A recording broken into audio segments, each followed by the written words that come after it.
Hello.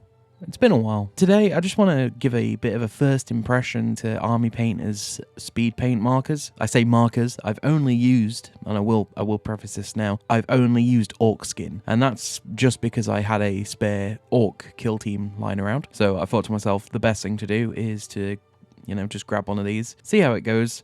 Like, sort of TLDR this. They're pretty good. Overall, I think they're quite sturdy. They feel very, very natural in the hand. And especially as somebody who's very amateur in their painting skill at this point, it still kind of feels a lot more comfy than a paintbrush does. I think that this is a good way for people who don't feel so confident using a brush, or maybe if you don't have that dexterity. All it is just a chunky pen. The tip itself, as you can probably see on mine here, the tip is a bit frayed. Don't know if that's common. I don't know if that's just how I've been using it. I've not really looked into what the general consensus on these things are. I just saw them in the shop and thought these look kind of cool, so I'll give them a go. You just have to shake it and you push the nib down a little bit a few times on the like the top of the lid, as you can see where there's green in there. Then you're good to go. I think it completely eliminates a lot of the problems that you do have when you're new to the hobby, like thinning your paints. Like, it's pre-thinned, everything's there. It does go on very, very thin. And I think what I like about that is just the fact that you kind of then get a real world example of what is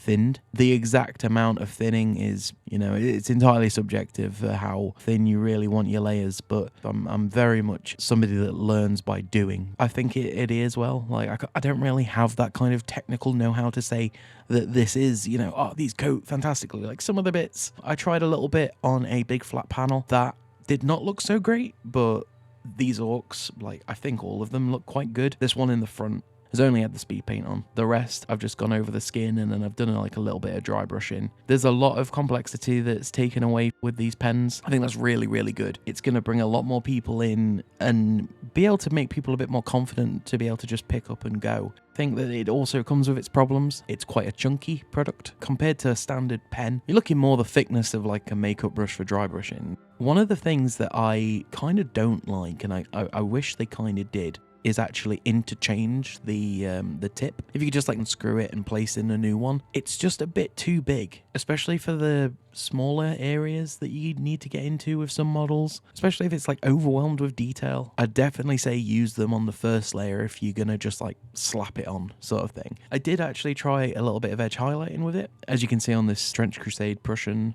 that's from the plastic kit that they released, I did a little bit of edge highlighting to see what that was like. I think it came out quite well. It was probably the easiest edge highlighting I've ever actually done, and I think it does give for that better control for these smaller bits. I just wish there was a thinner tip on it, because it is quite a chunky guy. If you are doing chunky highlights, then you know what? Yeah, I think that would work really well. They do say that they're one coat, as most like contrast and speed paint. I don't know. Maybe. Again, I feel like it's subjective. Like, all of these, I'd say I've done 2 coats on, and I feel like that's kind of given me the colour that I want. But again, that's kind of subjective. I also tried a very, very quick slap on this warpstone. I think that looks okay. This is only 1 coat over white. On the orcs, primed them black and then did a white xenophil over them. So it's not entirely over white as is suggested on the pen itself. So maybe that kind of had a bit of a difference with it, which, to be fair, I can absolutely say it did, because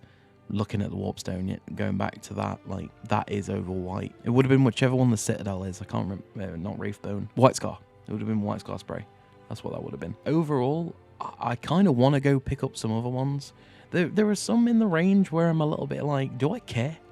Like, I don't know if I care. Also, I should probably mention that these are not actually manufactured by Army Painter. The paint is, but the markers themselves, it's like a collab with Deep Cut Studio, which, to be fair, everybody collabs for their brushes. Workshop don't make their own. That's who is it? What's the name of those?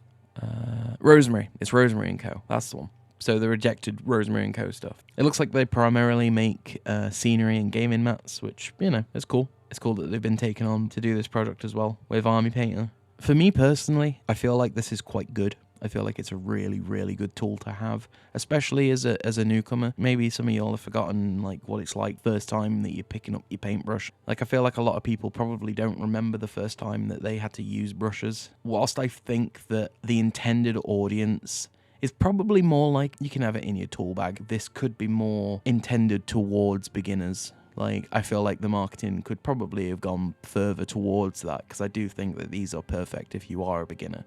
Maybe it's not best practice to learn a hobby entirely with a tool that isn't the standard, and learning how to correctly use a brush is always going to be on the absolute top of your learning list.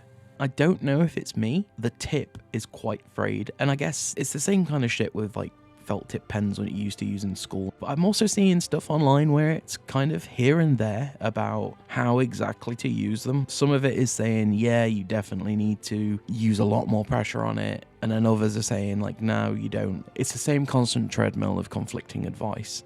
And in the end, all this stuff is just subjective. It's what you personally like to use, and for me, I'd say it's been worth the money. I don't think I spent much on it either. I don't actually know what they retail for individually. The place I got it from didn't have a price on it. It was just in a box. Oh, one thing that is weird actually, and I'm not sure why, but you have to store these facing down. I'm guessing it's once you've activated the tip, it doesn't dry out. I'd assume, if I'm going to make my best guess at it, it would be that. I would have spent £4.13 on it, which, isn't too bad. The other colours, you can get a box set. Again, I didn't want to invest heavily into a whole box if I didn't like the first one. So I definitely hope that there's more of these in production. I have been really exploring the army painting range recently. I was around a lot of Games Workshop stuff for either half price or free, depending on what was going on. I was very, very lucky to be there during the transition period to going over to swapping everything out to contrast in the office. So I basically got the full Citadel range of paints a couple of years ago. But even still, I'm just finding myself being more attracted to these other brands. It is partially just for the general exploration and to see what other things are like, because there are a lot of people who are very, very set in their ways, and I'm not somebody that's like that. I like to explore everything.